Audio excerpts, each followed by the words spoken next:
The mayor of Boya is trying to do exactly what the late mayor did by closing up shops and all that respect the ghost town days on Mondays. And he seems to think he's succeeding by uh, intimidating people not to close their shops on the Mondays. But I'm doubting what that will even yield because you can open the shops, but who's going to come there to shop? I think the fact is that people stay home because not simply because as they claim they are afraid of the Amber Boys. No, they stay home because they believe in being autonomous. They believe in being independent tomorrow. They believe in running their own affairs tomorrow. That's why they stay home. They're not staying home because they are afraid of any Amber Boys. It's not the reason why they stay home. But La Republique seems to think that people will stay home in this area because of uh, the fear of being victimized or being called blacklisted by Amber Boys. That's not the reason.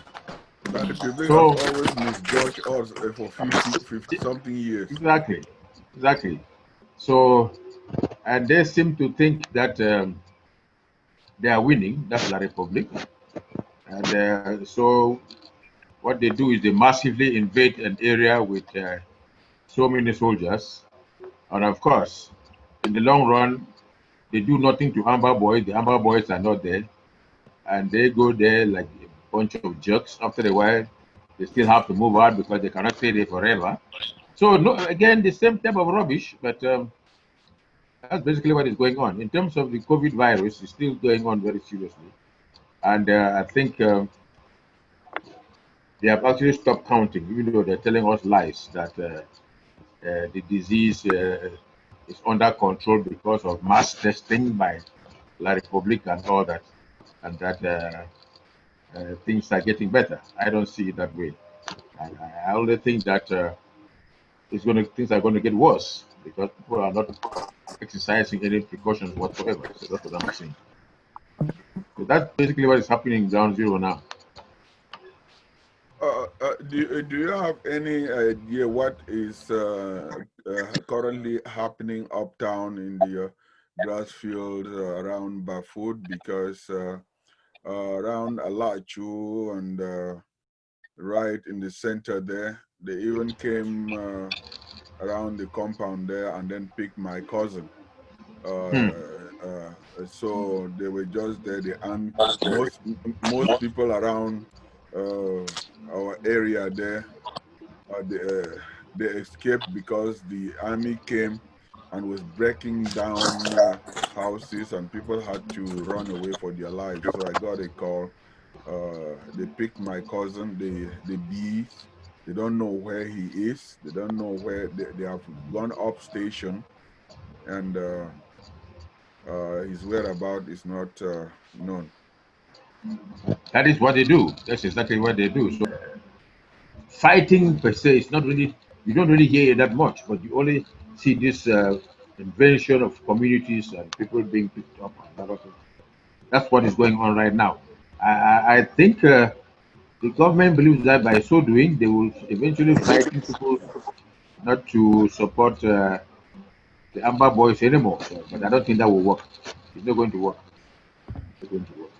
And one tactic that I'm saying for, which is very, very disturbing, is the tactic that the government is using the military to psychologically actually oppress the people and render them in this constant atmosphere of fear. Because if Yes. you watch what happened around the food market, Yes.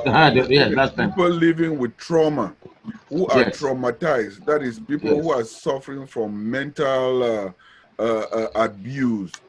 Yes. I mean, that is worse than physical abuse, Oh because yes. the government psychologically, the reign of terror actually Yes. prevails everywhere. And if you watch those images, you would really come to a conclusion that this is another tactic that the government would really want to instill fear and render these people psychologically and mentally incapacitated in such a way that they will always live in constant fear. Because you would not believe, when I watched that image, I saw young mothers, old mothers, young traders who are in the market, those who came to buy food. Then all of a sudden you hear this barrage of gun shots from Yes. nowhere. You didn't see where the guns were coming. You just saw hell broke loose.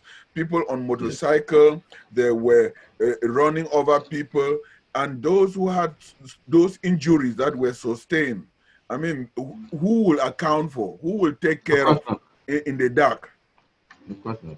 Nobody. And that is exactly why the Undersecretary of State, Thibault Nagy, has said it very clearly that Biek, he can do all he wants to do, but the fact is that these people want to be independent. They want to take care of their own affairs. They want to be autonomous. So any attempt to, I mean, I was also hearing that they were trying to get the UN, and I don't know how true that is. But whatever they get the UN or not, the truth is that La Republique cannot defeat these people. They cannot continue to oppress them. I don't know how long they think they can do that. And they cannot rule because I don't see it happening. I just don't see it happening. But while we cannot also confront them physically, I mean, hand to hand combat, it's going to be long drawn out. It's going to continue. There will be skirmishes. When the boys are, I don't know what the boys are planning, but I'm sure they're planning something.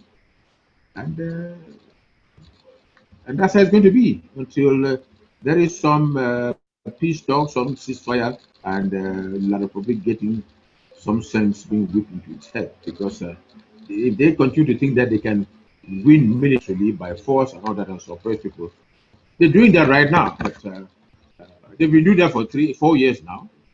It's getting worse now, but it doesn't change anything. It really does. America, they should learn from America what happened in Vietnam. I also learn from the Soviet Mhm. what happened in Afghanistan. But Tata, Exactly. I hear rumors. I don't know how this is true, but it is really coming from reliable sources outside of the country. That another strategy now that they have been trying on is engaging foreign governments to actually extradite our leaders. Some of our leaders, they are putting pressures on some of the leaders who are based out of the country. And there is Hmm. really clear evidence that that's another tactic. But these foreign governments are not actually succumbing to that ploy. They won't cooperate. They cannot cooperate with them because It's long drawn out. It's a problem. They don't want to solve the problem, and it's well known now internationally. This problem is well known. So I think whether the UN likes it or not, sooner or later they will have to step in and solve this problem, and it's going to happen sooner than later. That's what I'm thinking. Yes. Something.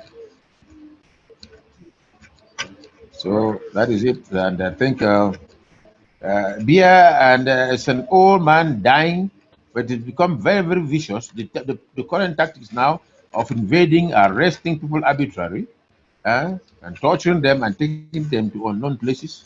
I don't know what he think he's doing, but this may accelerate and bring the problem to an end than continue to stretch it further. That's what I think. I think he's in for a surprise. That's what will happen. Well, What will Tata, happen. even while you say that, I mean, the man is a dead man. We don't even know if he's breathing or not, or the country is on an autopilot. They don't know Yes, who's behind the seat, so we may just be calling that name is dead. The people who are pulling the strings are using that name just to exactly. continue their dying dynasty, and Okay. eventually time will come when you will finally see that Bia will be nowhere even to be found. We also heard that last week, because of the pressure that is being put on them to call for a ceasefire, that Dion, the Prime Minister, and the Secretary General of the Presidency, they were trying to come together to see how they can kickstart or start doing something towards some ceasefire and all that. And apparently, it seems as if you have the Secretary General and the Bulus and the Betis on one side, uh, pushing for continuing this thing. Maybe they're gaining from it. On the other hand, the Prime Minister is fed up and all that, and somehow wants to see if they can put an end to this stuff. And so you see, but their approaches, there's no agreement between them. So nobody knows what is really going on. Like you said, there's no leadership. So, what is the role played by a religious institution in this? I'm just hearing some a lot of noise that as always, the administration uses the religious institution as the mouthpiece to advance some make some statement which they in the long run they could not even support it. Well, the cardinal is now very tired, so he's not in the scene anymore. Now it seems as if they're now shifting now to use the Archbishop of Yaoundé, who is their own person, because the Archbishop of Douala, who was also kind of inclined to helping us, has also been intimidated to the point where he too, like Toomey, are no longer talking. So is the one is the Archbishop of Yaoundé now that they are trying to use. But I don't know where they're going to. I've not seen any major statement that he has made. I don't know where he stands. So that's where we are right now with the religious people. I don't see them doing that much either for now. You Well, know, they have been taught. time will They, tell. them, they themselves have been tortured for so long, and you can imagine this has been a very vicious government, and it has been and has dealt with the church, if you know very well, and anybody member of the church who puts his neck out, sooner or later they strangle him. Wow. They're very brutal, very very. Over That's to you, where David. we won't count on the church either.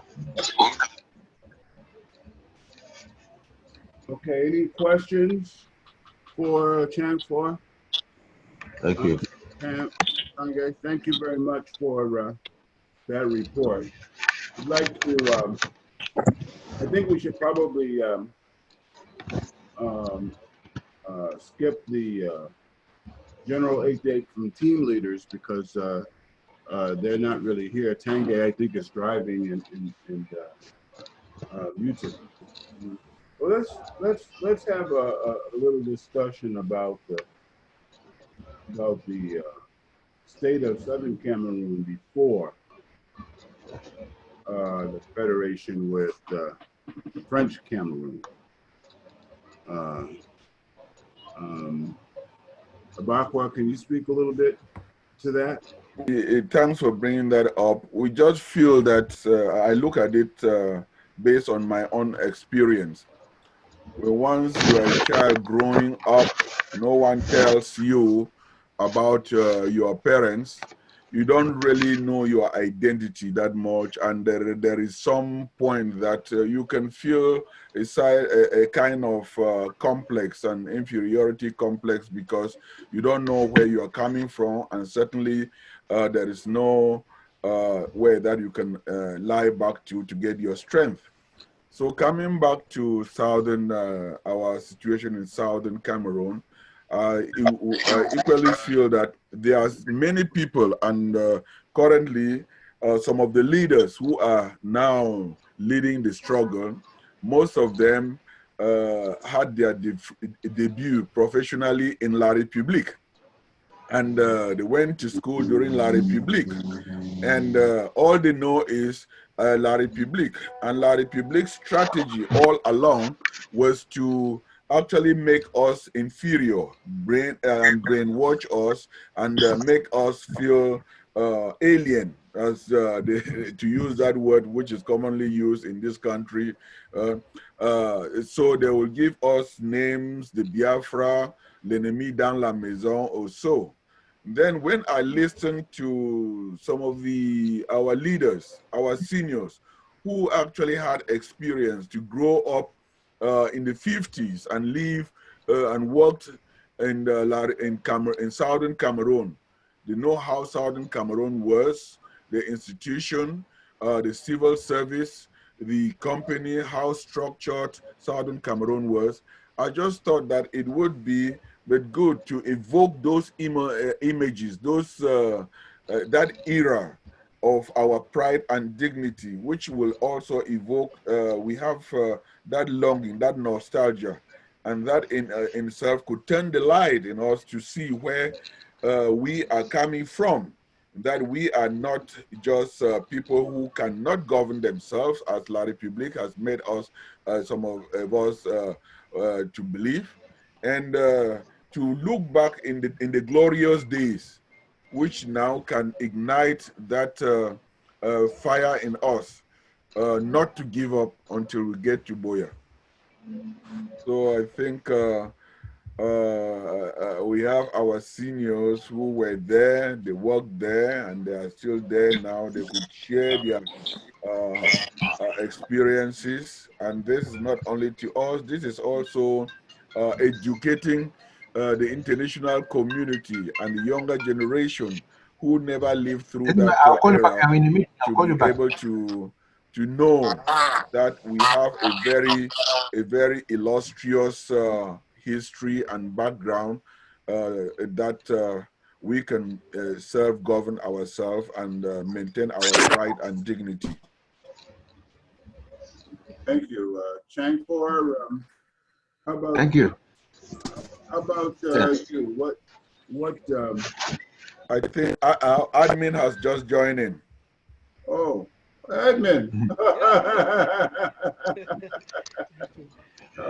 So, thank you. I think what about that introduction is very, very important, because I think I'm glad that this is coming out, because I've had this feeling for a very, very long time that if those of us that at least knew something when we were self-governing could play a more active role in telling our stories and in making our children know exactly that what we are trying to do now is not, in fact, it's very, very serious, because there's nothing like being autonomous. There's nothing like freedom, because I think we've postponed this for so long, and La Republique actually thought that it had succeeded in wiping out that background in us. But I think it's also comforting to know that when this struggle started, it did not even take 3 months. I'm telling you, 3 months for the English. I mean, I had to use that word for us. I mean, when I say us, I mean us in the struggle to send the message even right down to the smallest child. In fact, the bombardment was unbelievable. Somehow it has died down, and it needs to be ignited, because we can recall, like I was trying to say, in 1964, I was, I think I was 13 years old, yes, at the time, and went to Sacred Heart at that time. Yes, went to Sacred Heart. So at that time, we were, how many years? We were about 3 years or so into self-governing from 1961 till that 1972, after the so-called reunification and all that. At least we had a government with headquarters here in Boya. There was a prime minister, and the name of John Gu Foncha is of blessed memory. There was a prime minister. There was a House of Assembly here, and then there was the House of Chiefs. And I can remember very well that the son of Mancon used to take me from my father's house. Very early on in Sacred Heart, I could speak French. Just after 3 years or so of studying French in Sacred Heart, I could speak it. So the fund used to take me. We'll come down to the House of Chiefs here in Boya. And I remember very well that the first car that the fund bought, the fund of Mancon bought, his black Mercedes. He took me to Douala. We bought that. I was doing all the translation. We bought that car for him. And he also bought his first pistol. And then we had to give that car some mileage. I remember that we took that car from Douala. We went back to Loum, and then through Loum we came to Kumba. The road was started, by the way, from Kumba back to Victoria, back to Douala, and then back to Boya before we continued our journey in Bamenda the next day after he bought the car. I can remember that very, very well. So one of the things that was so interesting was that I admired the public service. Even after when I finished Sacred Heart, I came down to Boya, and I was living with my uncle in 1970. Yes, I was living here with him, and I used to go to his office. He was in charge of, he was the inspector of youth and sports at the time.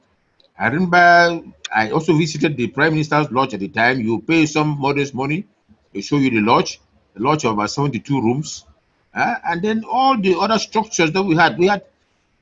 I mean, what can I say? The government was working very well. Young people who left just with their O levels, as long as you had your English or so, you had a job. Even if you didn't have English, you still have a job. The only difference is that the person who had his O levels with English earned about 4,000 francs in those days higher than you. And they were all living very well here, very comfortably here in Boya here. And going to work, punctuality, people were accountable. I remember the public service. I remember at one time we attended a hearing in public service where there was some civil servants were being disciplined by the Public Service Commission here. I can remember those things. I even remember going to court one time because one of our friends was caught that he had smoked banga and broke some sewing machines. Banga is marijuana. Marijuana, yes. We know Banga. Yes, I remember going to court, and as a small child, because that fellow was so notorious, and we went to court not because we went to court to support him as a hero. We didn't know what we were doing, because how could he beat up 3 women and broke 3 sewing machines? They were displaying them, and I remember we were making noise in court. They told us to get out of the court.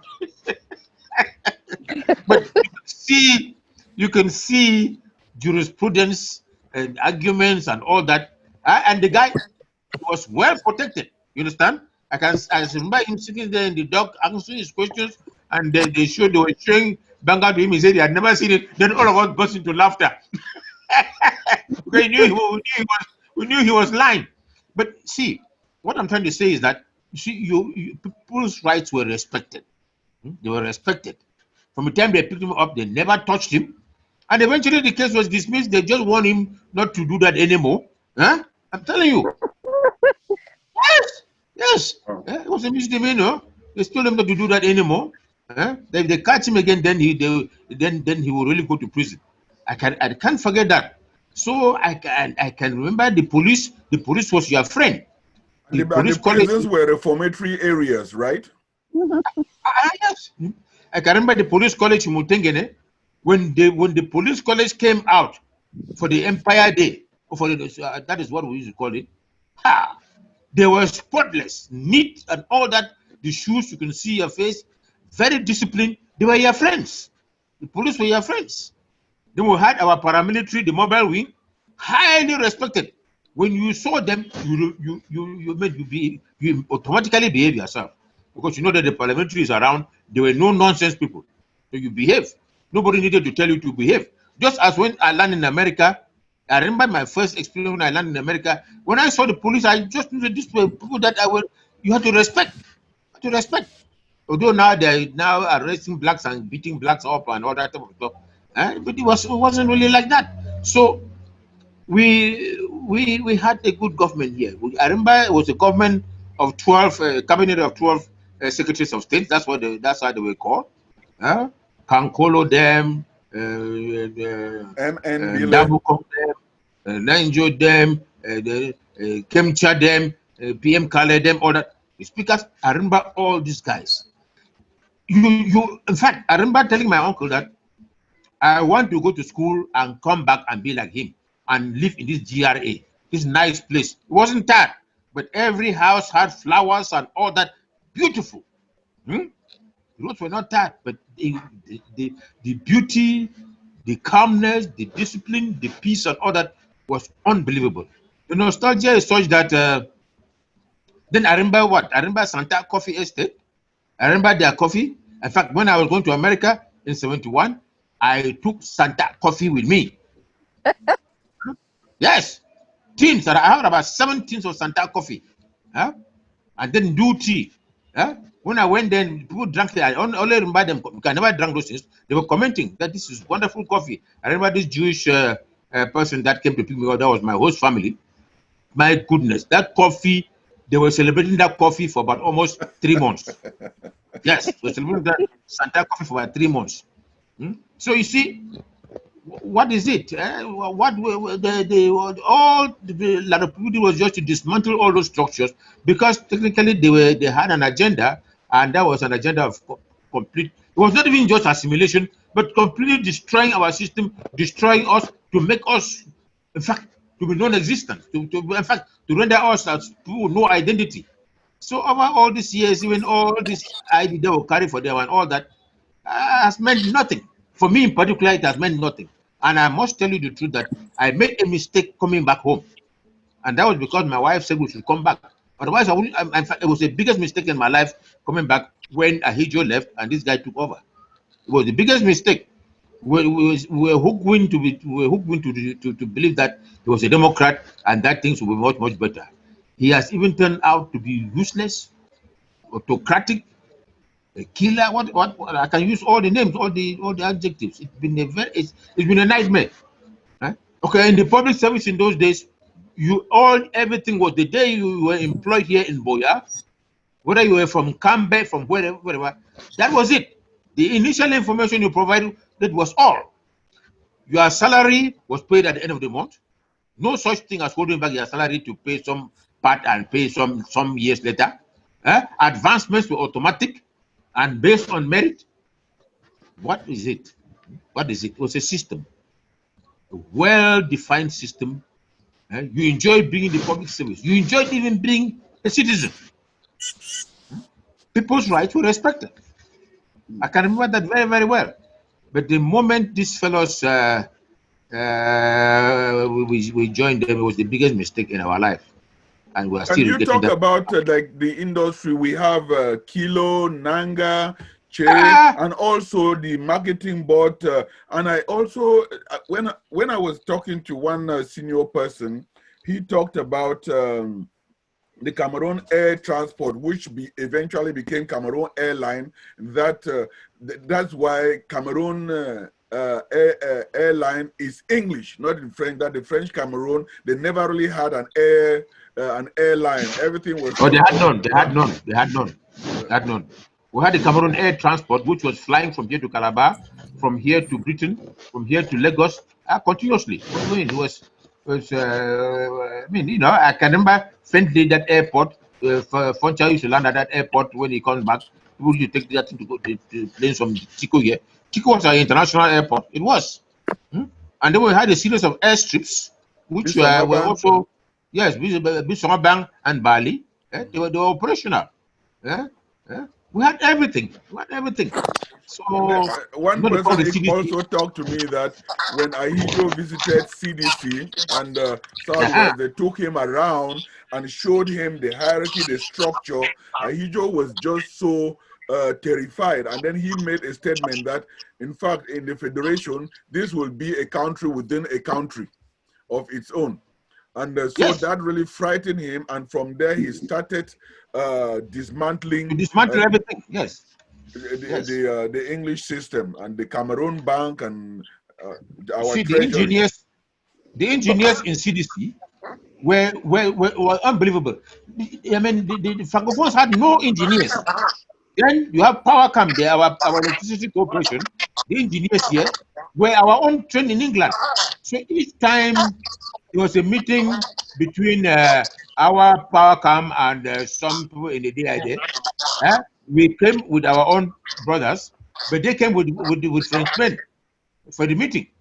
So he just saw all this and was frightened, and in fact, he just went into dismantling. Everything was dismantled. That's what happened. And a question for you, Tetan Chang, that what was the educational system, especially primary school, only heard about standard 1 to standard 6 and post-primary school. What was our educational system? Yeah, the primary school was 8 years. From infants 1 to standard 6 was 8 years. And after 8 years, you had the opportunity to go. The schools in those days were mostly the teachers training colleges. You can go to the teachers training college, and then the first post-secondary school that was introduced to us was CAS Bambili, in I think 1962, just about the same time that they also opened up Yaoundé University. So, but before then, when you left secondary school, you either worked, that is just with O levels, you can work immediately if you left secondary school. If you wanted to go further, you can then also now take your Cambridge and all that, and then go to Britain. Our people went to Britain or went to Nigeria for further education. That's what happened. So our first post-secondary school was CAS Bambili. But before then, everything worked out very well with most children that were intelligent. When they finished SASE, SASE was our first secondary school. The Francophones had nothing like SASE. When you finished SASE and you had your O level, just O levels, you were able now to go to post-secondary in Nigeria, and from Nigeria you can then go to Britain and then come back and join the civil service and then start working in Cameroon. That was our educational. The commercial and technical schools who wrote the City and Guilds, RSA, the Royal Society of Arts. Those guys were, when they graduate, they integrate in the system. They came out as accountants, CPA, photographers, comments, financiers, and all that. Exactly. Then we had the technical school in Ombe, the best in the country. In fact, at the time, Ombe was a technical school. Train all our carpenters, train all our bricklayers, train all our technicians, and there was the one servicing all the Powercam electricity things and all that type of stuff. So it was, Ombe was doing very, very well. The furniture from Ombe, construction of homes, then the Nanga companies, the Che companies, the Kilos, the Long Last, the Kemchas in Kumba, the Tabongs. Oh my goodness! What are we talking about? These were all private individuals doing very, very, very well. The mangas and all that. So so we were, what was true is that we were highly organized, and there was a trajectory. If you were intelligent, if you were doing well in school, even if you did not do, even if you were not intelligent academically, you could always branch out to the practical side. The colleges of agriculture were there. Like I said, Ombe was there. So our people, had planned the system very, very well at that time, and it could only grow. It could only grow. And Could only grow promotion was based on merit, not on based merit. on Merit. nepotism. Like I'm saying that if you entered any office, whether it was public or private, the day you enrolled or the day you came in and you were recruited and you filled your initial documents to introduce yourself, that was all you needed, nothing else. And then whether it's promotion or advancements and all that, your immediate boss did all that and it was automatic. You only sat and saw things happening to you. So that is what we had our parliament, we had debates. What debates? Okay, you remember? You know how Frontier won. Frontier won because one person crossed the carpet. I think he's won because he crossed the carpet by one vote. Otherwise, Endele would have still remained the prime minister, and Endele was not for joining these people. So Endele told them and never compromised with them in the end when things started happening. So I told all of you that you cannot join these people. You made a mistake.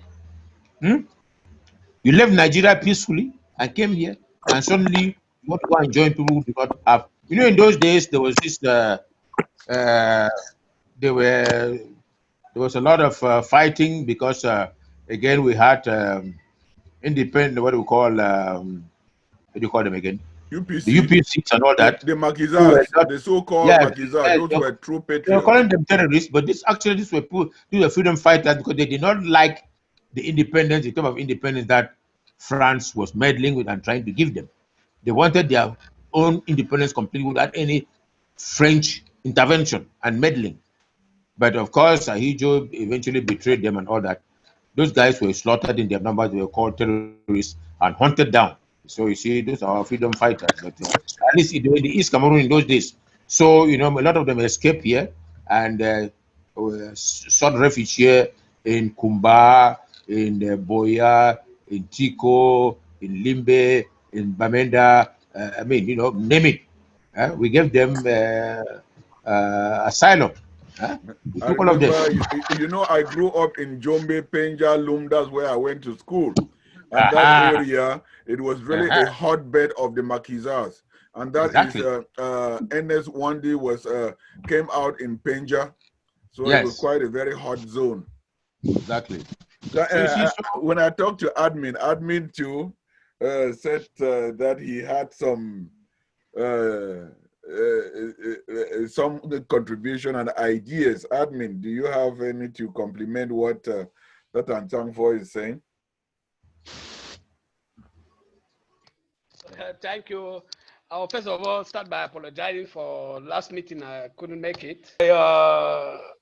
I'm glad that we have such a group that have so much concern towards each other. And I was very happy when Abakwa got in touch with me. So I told him that I will be, just 1 minute. So I was very happy that that he called, and I promised attending this meeting. Well, I followed what Chamfo was saying, and it's very interesting, and actually he describes the root causes of this current problem going on in the Cameroons. And from what he just said, I just see that it's actually confirming what I tell people, that this problem is not about independence at all. It's about the issue of sovereignty and all what he has described, the dismantling of our social system, the economy, everything he just said was based on sovereignty, running your own daily affairs, you see. And that is where the French saw the threat. So, these guys could run their affairs, they could keep their country in such a beautiful way, you know, they became jealous. And now, how do they take over the control of that territory? How do they take over that sovereignty? How do they stop these people from running their own affairs and introduce the French system that will collapse them? That was the plan put forward. And Chamfo just explained how they started dismantling all those beautiful things. So, and when our people got conscious, we said, no, look, we want that sovereignty back. We want to run our own affairs. Yes. So if we get it back, we can decide to cooperate with you. But if you don't want, then we go our separate ways just as we were before. So Yes. it is not an issue of independence. Cameroon is independent, Ambazonia is independent. And that is why I tell people that this is not an issue of creating a new state. Because some diplomats go and say, oh, a new state, you want to create a new state within Cameroon. No. Ambazonia is a state that existed even before Cameroon had independence. We were already existing. We had the first democratic election in Africa. You know, so we are just asking the international community that the international community to help us as Cameroon leave our territory so that we can start running our affairs as it was in the 60s before we joined. We began associating with Cameroon, although the association turned to be an annexation, which they had, because we came with clean minds, people who saw their brothers suffering. We wanted them to have the same system like us. But finally, we saw that they came with bad minds. When they saw the wealth, the richness in the territory, they decided now to instead invade us. And those are the things that attracted some of us to join this struggle. Personally, in 1994, I was by then I was in secondary school. I think that was Form 3. No, 1984, I beg your pardon. I was in Form 4. So my first time of getting to Douala, you know, I came on holidays, Form 4 student. My auntie was living in Carrefour des Églises. So, I was proud, you know, as a big boy. They said, oh, this guy has come. So I was going now to the city, you know, living from school in the Umojok near the borders. Now moving across to Boya and then Boya to Douala. I said, oh, I'm going to a big town, you know, Cameroon.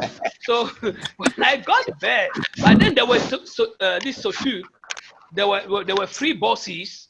You could enter the bus and rush from one point to another. So it was quite a big time, enjoy myself there. So one day my auntie asked me to go and get some vegetable in Marché Central. It's not so far from Carrefour des Églises, for those who know Douala. Yes. So des Églises, Aqua. In Aqua. Yeah, exactly. Yes. So just around Kan Yabasi there. So when my auntie asked where she was living, she was renting a house from a Bassa woman.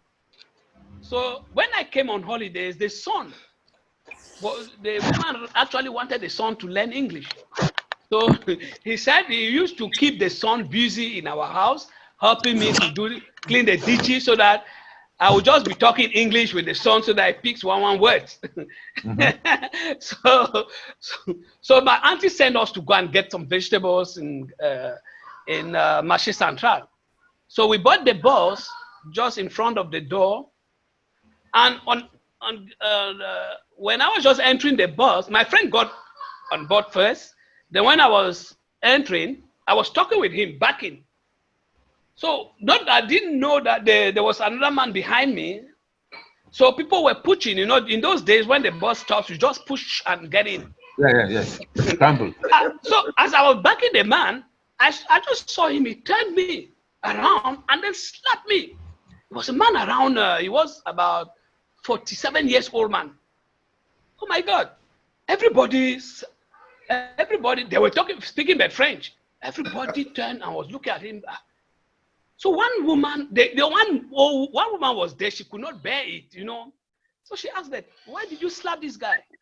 Why did you slap this child? He just said this child. He said, no, I tried to steal his money. I put my hand in his pocket. The woman said, no, all of us saw this guy backing you coming. So why did you slap him? But the other people were quiet. They didn't say anything. So he just turned. That guy was not talking in English. He was, oh, sorry. So the man knew that I was Anglophone, as they call us. I said, don't mind it. Let's be quiet.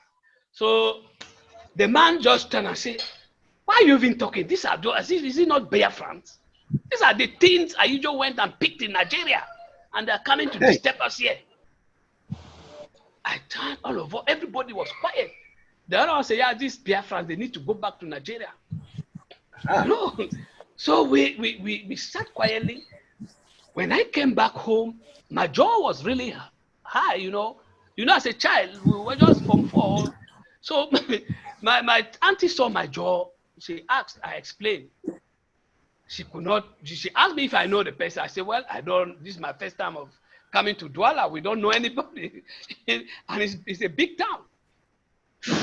So she could not do anything. No action could be taken. So I moved now. In the evening, she sent me to my uncle's place. To her, my mother's uncle.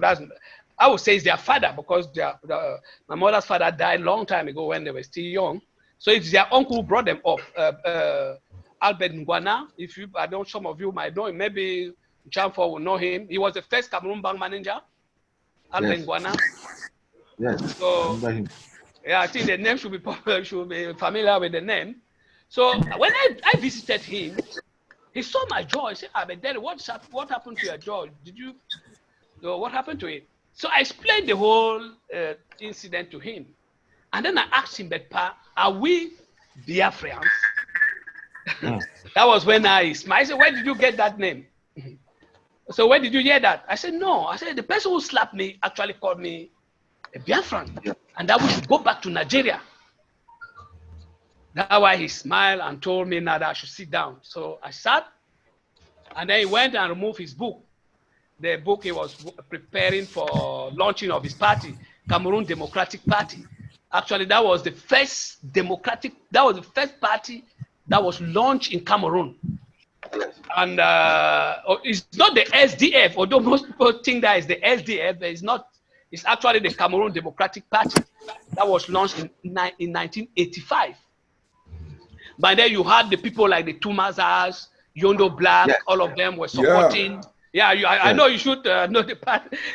They were supporting, all of them were supporting the party, because the party was based on returning to the two-state federation as it was in the 60s. That's going back to the two-state federation after Paul Biya came into power, because everybody saw his message and thought that this is a real Democrat coming.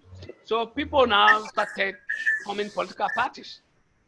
So he explained this to me and told me that no, we are not Biafrans, but we are actually a country of our own, and we decided to associate with Cameroon on specific terms. Yes. But these terms were now abrogated by Cameroon, and that is why he is taking the challenge to relaunch a new party that will be coming up in 1985. Because we were talking in 1984. So he gave me the script I was reading without actually understanding most of the things. They gave me the script of that book, and I read it. It was very interesting. So that was when now I asked him, but how can I become a member? So he smiled. I said, no, you are just going to school. So but what you can do, you can start a youth wing of this party in your school. As a student, I said, okay. I said, that would be good. So that is how I came into this struggle through my grandfather. So I started learning more about the Southern Cameroon. I came to realize that we are an independent country, but we opted to collaborate, to associate with Cameroon to build a bigger country. But unfortunately, the mindset, the heart, and the perspective of the people of French Cameroon was not what we wanted. When I say the people of French Cameroon here, I would like to specify one thing, in that from my long stay in this struggle, I came to realize that actually it is not the people of French Cameroon. They are just like a mask that the masquerader is behind, which is France. So actually, France wanted this territory at all costs and could not do it in the presence of other nations. So what it did was to design another method, and that was to pass through its French territory, Cameroon, to actually capture us as a colony. So most people ask me the question that why is it that France does not, or why is it that Cameroon does not fight to gain back the other territories in the German Cameroons? And my answer to them is very simple. It's because these territories were actually originally part of those countries that these territories went back to. And now these territories are controlled by France. So France does not find it necessary to be fighting to bring back another territory to come and put in Cameroon, which is still a territory is controlling. So it makes you mean Chad and Togo and those countries, right? Yeah, well, so it makes just no sense for them. So they said, okay, what is the essence? This country, Chad is under our control. Congo is under our, Gabon is under our control. Central Africa. Why should we be fighting to bring back that we want to create a German Cameroon, which makes no sense? So they decided to forget. That's why they are not fighting. So now they are going towards a territory that does not belong to them, which is the British Southern Cameroon. I don't like to call it Southern Cameroon because it's not Southern Cameroon. Actually, the name is British Southern Cameroons. So, so they decided to go back there to capture this territory because they saw that there was wealth, there is wealth, there are a lot of potentials in that territory. Even the people. That's why they are fighting to francophonize us so that they can get us and get all those potential. But unfortunately for them,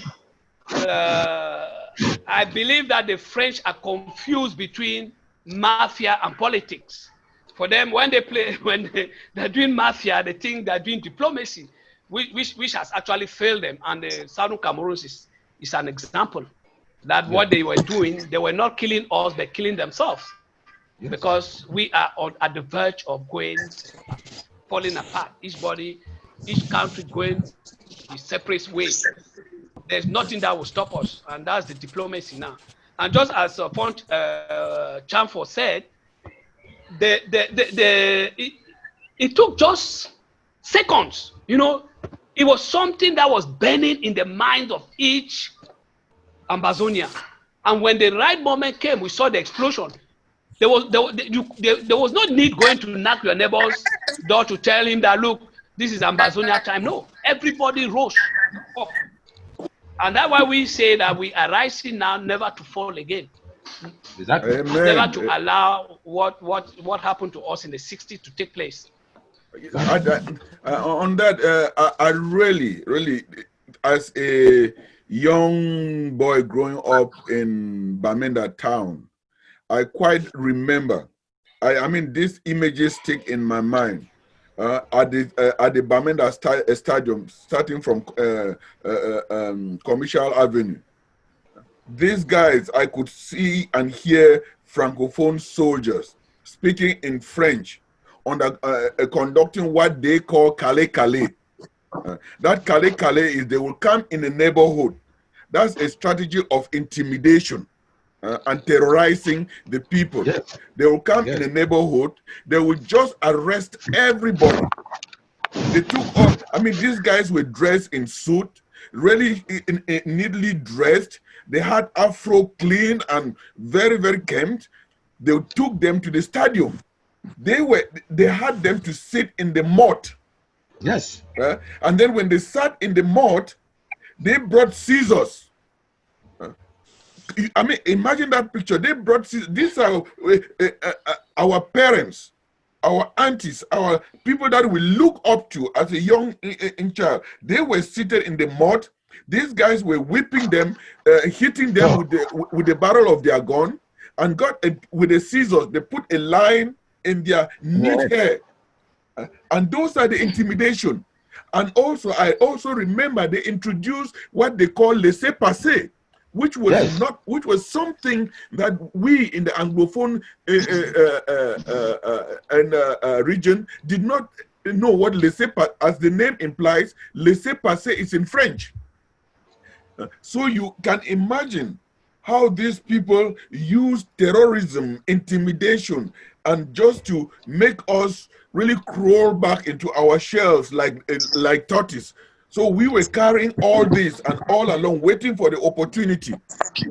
So when you go over to the Francophone side, anything happens, they will call us the enemy in the house or the Bamendas.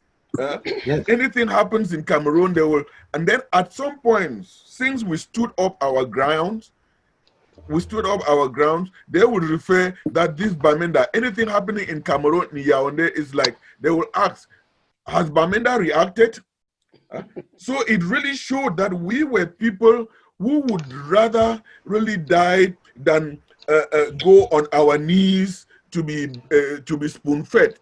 And Bamenda, even right now, is the epic center. They know that if they can break the Bamenda, then they will really break the Amazonian spirit. As admin said, we have reason to fall no more. And when I listen to Changfo speak, those images conjure in our minds. And then when we used to go up to march in the stadium, I, as a band boy, I could really feel that sense of dignity in me, and then going back home. But that has really gone.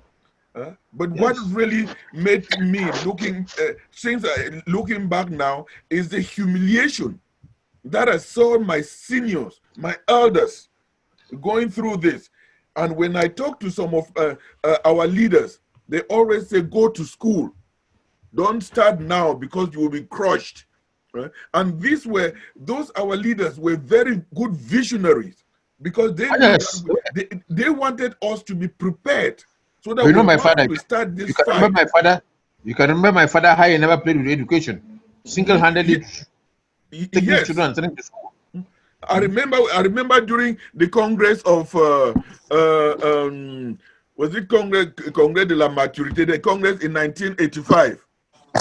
Yes. Dr. John, because I was a party police. Can you imagine? I was a party police. We sat in a meeting with Dr. Foncha.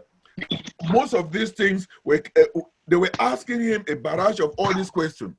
He said, "My children, I advise you to go to school. Put your mind in school. When the time comes, you will understand what I mean." And that was true. That was exactly true. Yeah, and this is the time. Yeah, you don't have to agitate when you are not ready, when you are not prepared. They were quiet not because they liked it, but because their numbers were few, and those who knew the truth were there, and that truth, the time was not ripe. When you people get that education, you will be armed with the knowledge and the zeal and the power to be able to stand up and fight for what is yours. Exactly. That's what is happening now. So this is good. Now I have a couple of questions, comments. First of all, I think Changfor addressed this. Abakwa, you saw the question that Tange asked, right? You asked that to Changfor, correct? Yes. Yes. Okay. So we're straight on that. Hopefully, Tange is on. David, sorry, Tange is on. I don't know if he has anything it's on to you, but that's all right. I just wanted to make sure that was addressed. I thought so, but I just wanted to make sure because I saw the question afterwards. The second thing is that I hope everyone would agree that it would be good to ask Tange to write out basically a 2-paragraph thing, very, very simple, which explores some of these concepts in the idea of a curriculum for those kids that have not been in school for years now, in the re-education. In other words, a first paragraph that just says basically that these are concepts, and a second paragraph that would be basically bullets related to, I'll start at 3, 4, 5, 6, 7, 8, so on and so forth, where children would learn these concepts around what the history in terms of before La Republique, what things were like. You understand what I'm saying? Okay, so because he's on mute, I'm going to ask Abakwa if he'll help me to reiterate that. When I try to text him here, I get sort of an error message. So that would be something that we would want to sort of address under the umbrella of the conference, and that part that deals with curriculum development. That would be one of the concepts that we would want to instill in the re-education. Make sense? Makes sense. Okay. All right. Any other questions or thoughts before we go on to the next? I have one. Yes. These stories should become documentaries, and they should have pictures of what it was like before. There's nothing like a picture to show people what it was like. And these 2 stories are narratives. They should narrate with these pictures, and maybe some films from back then. You know, we were in the camera age even back then. But you should think about that and enter them into, you know, like a film contest, a film festival, because even like Woods Hole, can't do it this year, but like Woods Hole, you could show something like that. People would come and watch it. And the more you enter, the more people see it. But those are very interesting stories, and they're personal stories, which is what storytelling really is. David will tell you, I've been talking about documentaries since the day probably after I met him. But it's true. You should think about that. Yeah, great. That's great. And Auntie, perhaps as Tange develops these concepts related to the various grades, we can revisit that idea, and you can work with Tange and others around identifying what concepts via film, documentary, would be good for that particular subject matter. Make sense? Yeah. Great. Yep. Thank you. So with that, I think we're going to move on to various outreach efforts that I've been involved in. My friend Vita came down now. Yes.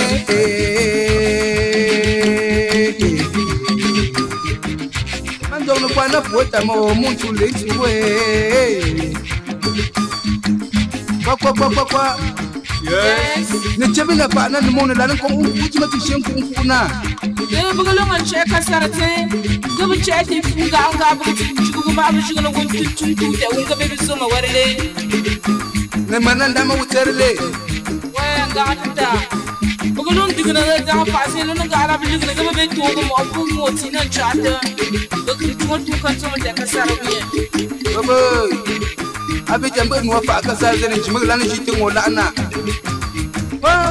Como Mario, Chanua Casarale, Belimbio, Chanua Casaralo,